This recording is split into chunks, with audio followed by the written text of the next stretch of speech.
I forgot how impressive this thing is.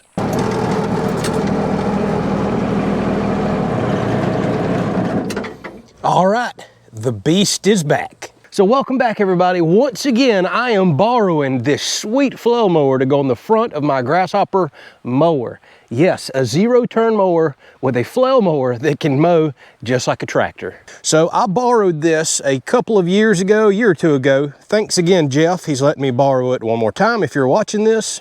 And I have saved some thick stuff that I want to cut. This video was so popular, literally hundreds of thousands of views. Y'all showed so much interest in this right here. I decided to borrow it again when Jeff offered it to me. Now, we won't go through the whole hooking up of this because we've shown that in detail on the channel before. But if you're not familiar with these Grasshopper front mount mowers, they have a 7 series and a 9 series that are shaft driven and can take a whole host of front attachments, from flail mowers to blowers, just all kinds of attachments that you can put on the front of them. Well, it's really easy to take the deck off, hook up to, say, something like a flail, and now you go from a regular beautiful yard grass cutting type mower, your typical zero turn, to something more robust that can mow thick stuff kind of like a tractor. So just to let y'all know, I have zero to do with this company, Peruzo, and I believe the company that imports these for the Grasshopper mowers is Iowa Farm Equipment. I'm not even sure if I'm saying it all correctly. I'll put a link down in the description if so. All right, so if you take a look down underneath the flail right here, let me show you how this works. There is a set of Y blades right here that you can see. There's a cutting edge front or rear, and they swing around on that rotor right there. So as it spins around, it basically chops and pulverizes anything you go over, from grass to sticks, doesn't matter. I'm gonna show you some of that in this episode. That's what's so amazing about this. You can take sticks and woody material. I mean, we can cut some pretty big size stuff with this right here, and it pulverizes it, puts it right back on the ground, and looks awesome. Doesn't throw stuff everywhere. It just keeps pulverizing it up as you move along in this drum section right here. So it appears to be belt driven on this side. Again, shaft drive coming out from the mower itself to a gearbox right here. You can adjust the height up and down. I just set it where I want it. I may be a little too low looking at it actually, but you just loosen the knob on this side, come over here and crank this handle, and it goes up or down right there. There's your depth gauge.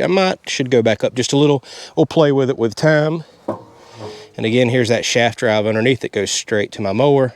Unique and awesome. That's why I can put so many cool attachments on this mower right here. Now, y'all, I am pouring sweat. It's 110 on the heat index today, and I've got quite a bit to mow that I've been saving for this. We're gonna mow a food plot and then go mow the backside of our pasture over here with some thick material. I have no idea. This is gonna be a really good test. I've got a Kubota diesel engine in this right here with a radiator, and I don't know if it's gonna be able to keep up mowing heavy, thick stuff, turning a big implement on 110 degree heat index. Should be in the high 90s actual temp, and it is blazing hot. Luckily, I got my canopy up there now with my built-in fan, so that's the only reason I'm willing to go out and mow this time of day. All right, let's go put this thing to use. I know y'all want to see it. I'll put the other video at the end if you want more details on this, since we've already did an original video. I want to go mow. I've only got it for a limited time, so let's go put it to use.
All right, so one thing I've completely forgot about this, I did have to adjust it back up, as you've seen. It was mowing way too low, but it was cutting awesome. But what I have forgot is how easy this is. Flails are just so easy on an engine.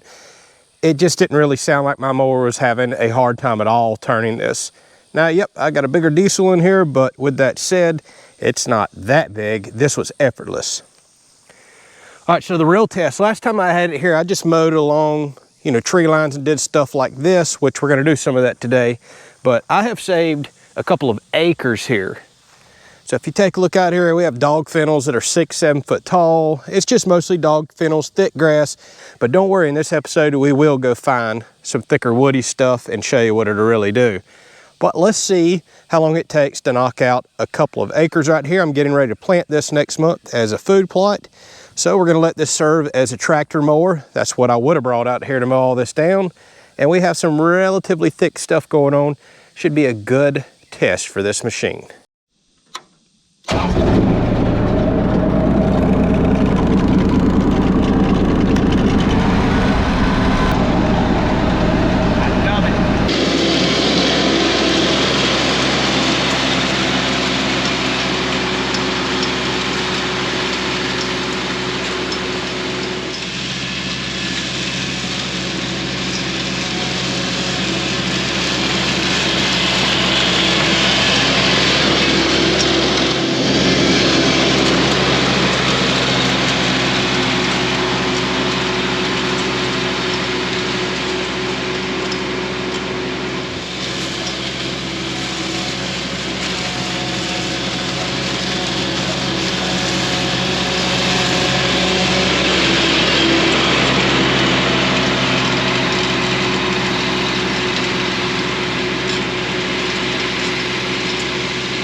So it's starting to rain and lightning, so we're gonna wrap this part up real quick, go park under the shelter until this goes by, then we're gonna go back to mowing. So y'all, that worked beautiful. I mean, knocked that out quick. And I must say, this is absolutely quicker than my tractor. Reason being, when you get to the end of a row, you don't have to make these big sweeps around and come back. It says 0 turn at the end of the day. Y'all seen I can just whip around, go right back to mowing, whip around, come back. This flies compared to a tractor. I could for sure see myself not feeling intimidated to go knock out 5 or even 10 acres with a setup like this. Fan, canopy, and this mower, fuel efficient, plenty of power, works great. All right, it's starting to pour. We'll talk again in a minute. Now, at the end of the day, this isn't for everybody, but there's a couple situations where I could see some people really desiring this. Now, me, I've got big property, 50 acres. I absolutely need tractors and equipment, but we also need a sweet mower to take care of all the mowing that we do. So who's a setup like this gonna be for? One, the typical homeowner that maybe has a decent sized property, first and foremost needs a mower. They've got a lot of grass mowing to do, but maybe they've got a field a couple times a year and they wanna knock down a second piece of property. Well, they can just invest in a flail mower instead of a tractor and everything else, and go take care of thick material. Or two, the landscape professional that mainly focuses on grass. That's where they make their money. But many times a year they get calls from clients saying, hey, do you do like bush hogging or thicker type mowing? And you've got to turn that customer down. Now, again, a few $1,000 in a flail. If you have one of these front mount machines, you can keep it around, throw it on real quick, put this all in the same trailer that you currently have. It's a lightweight package, and now you can go charge bush hogging rates for that type of client. That's just a couple of scenarios where I could see this being really popular.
So we've got sticks this size that we're going to run over and mulch up all the way up to some stuff that's really going to be pushing the limits here.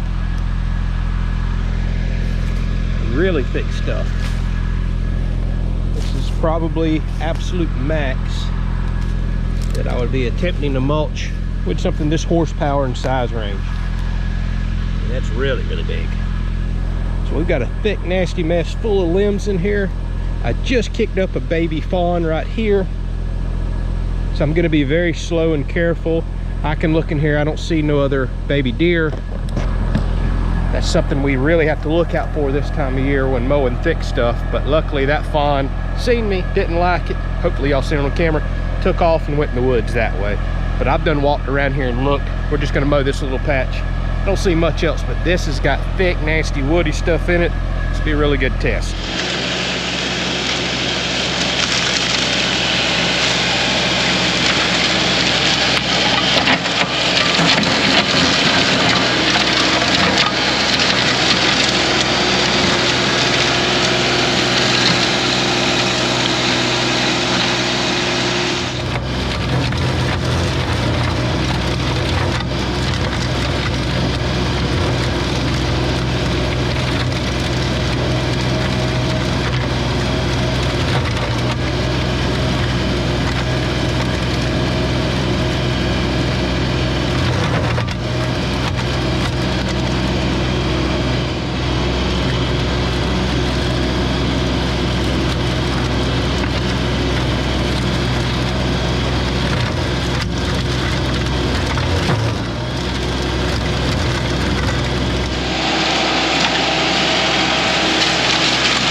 I forgot how impressive this thing is. So y'all look at that. We just went from thick, nasty stuff that animals were hiding all in, full of hidden limbs and other stuff. I didn't see all those. So you're bound to hit some stuff like that if you're doing clearing with one of these. It just mowed it down to nothing. I mean, looks beautiful, fantastic. And y'all, I wound up hitting some bigger limbs and stuff than I was expecting. Now with that said, Jeff, the owner of this, told me the last time he dropped it off, he said, test it, push it to the limits, go for it. Now, I'm not gonna personally go out hunting down thick woody stuff like this, or you know, on a daily basis. You're just probably asking for problems. But for the occasional person that's gonna run through thick stuff like this and you're gonna accidentally hit stuff like this, well, heck yeah. I mean, it chewed this stuff up like it was nothing. But again, I wouldn't be hitting stuff like this constantly. Just a quick little test. I mean, that looks awesome. I got a little bit more down here I want to go ahead and run through and mow, and then I want to do a grass test. Believe it or not, y'all, grass, thick grass. Look at this field grass. This is actually harder on a mower than just about anything else is. Not abuse-wise, like tearing stuff up, but on your engine. You can load up an engine in thick grass like this quicker than about anything else. My 66 horse John Deere with a 6-foot mower, when I come out and mow stuff like this, especially on a hot day like today, it will literally overheat the tractor. I can't mow during the middle of the day like this. It puts too much of a strain on it, and you can hear it pull down even a 66 horse tractor. Now y'all can see I've already been mowing some grass with this. First of all, we've been mowing a while. We're still in the white. This hasn't even tried to overheat. Flails are just so extremely efficient on an engine. Even mowing this grass right here, and I just mowed all the way down that tree line, I didn't hear it pull the engine down at all. But this is some crazy thick field grass. Let's go ahead and run through and mow some of this. Listen to the tone of the engine. You can already see the cut. Now keep in mind, I'm up almost 3.5, 4 inches on the setting. That's typically how I field mow anyways. But if you wanted one of these for field mowing, well, it already looks like you could absolutely do it. But let's jump on this, knock out some more thick stuff, and just blaze through all this thick grass and see how the mower likes it.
All right, well, I think my time with this beast is over, but boy, am I impressed. Highly impressed. So I'm curious about your thoughts. Is this something you would ever consider, or does it just not make sense to you at all? Is the tractor the way to go for you, or are you that person that needs to do occasional thick mowing but prefers a zero turn, and that's what you'll mainly use? All right, thank y'all so much for watching. I had a blast making this episode. I love equipment like this. Highly, highly impressed with this setup. We'll catch you on the next one.